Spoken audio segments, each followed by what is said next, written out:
So let me tell you how TV evolved, because look, it's quite a story.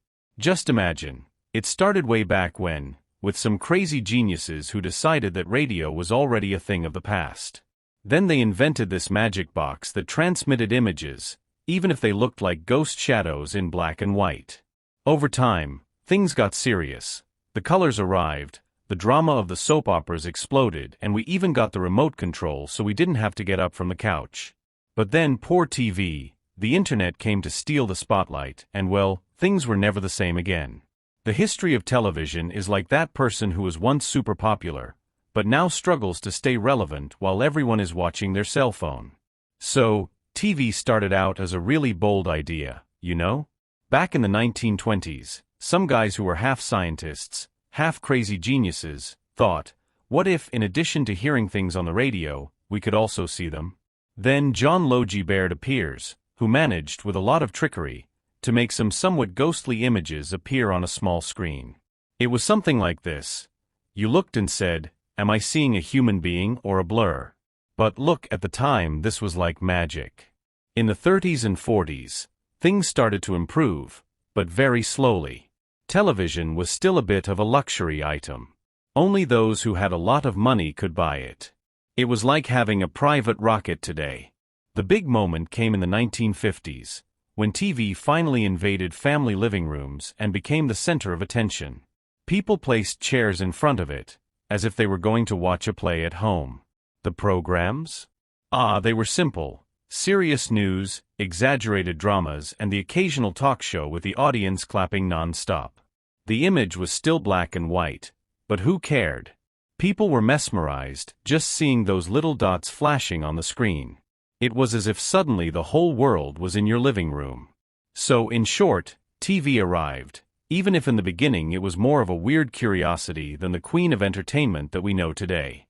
So we arrived in the 60s, and the TV, which used to be just a magical little black and white box, decided it wanted more color in its life. It was during this time that television finally discovered the rainbow, and color images started to appear. Everything still looked a bit blurry and weird, but, hey, who's going to complain about seeing a more colorful world? This was also the decade when the real competition between channels began.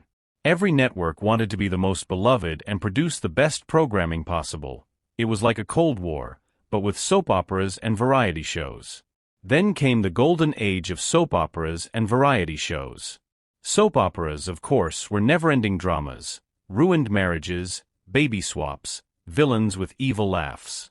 And people loved it. In the living room, everyone debated what would happen in the next episode, and the networks knew this was the way to the public's heart. Meanwhile, variety shows filled the screen with flashing lights and applause from huge audiences that seemed to be there just to clap because, honestly, it seemed like they had no other purpose.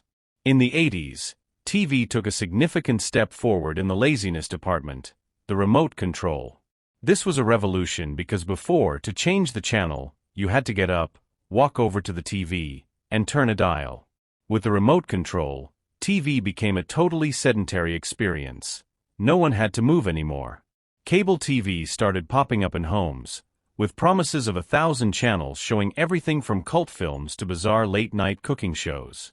There were so many channels that you'd get lost trying to find something worthwhile, but just having options felt incredibly sophisticated. Then, in the 90s, TV was on top of the world. It was the era of great shows that defined generations, talk shows booming, and the competition for ratings becoming fiercer by the day. Commercials also got smarter, trying to convince you that the latest toothbrush was the invention of the century.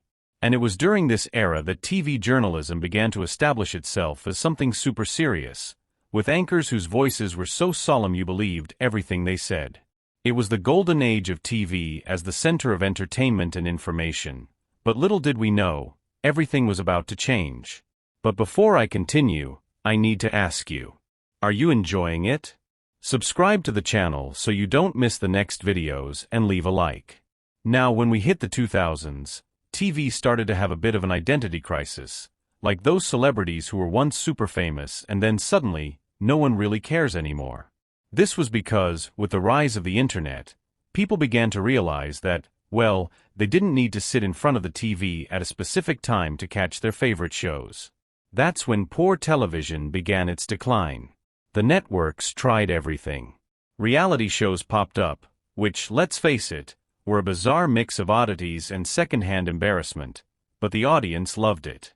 Who hasn't lost a few good hours watching people argue in the kitchen or trying to survive on a deserted island? They thought this would keep things afloat, but the situation was much worse. The internet was already starting to show that the future of entertainment was going to be different. TV fought back. They introduced HD, then 3D, which no one asked for. And when they realized that wasn't working either, they came out with 4K, promising you could even see the actors' pores. But none of that saved the queen of the living room. And then, my friend, streaming came along. Netflix, YouTube, and a whole bunch of other platforms decided to take TV by storm. The idea was simple yet brilliant. Want to binge a whole series? Go for it. Want to watch on your phone while pretending to pay attention in class? Have at it. The audience loved this freedom, and traditional TV? Well, it started to take a back seat. Rigid programming with fixed times made no sense for those who could watch whatever they wanted whenever they wanted. To try to stay relevant, TV became a kind of repository for live events, football, concerts, award shows. And even then, people preferred to catch the highlights on Twitter, right? Today, television is practically an accessory for watching YouTube, Netflix, and the like. The irony is that it's still sitting there in the living room, big and bold, but its role as the main star has been stolen by gadgets. What was once a magical little box has turned into just another screen in a world full of them. And so TV, which was once the center of everything, is now trying to find its place in this sea of content. So that's today's video. I hope you liked it. See you in the next story.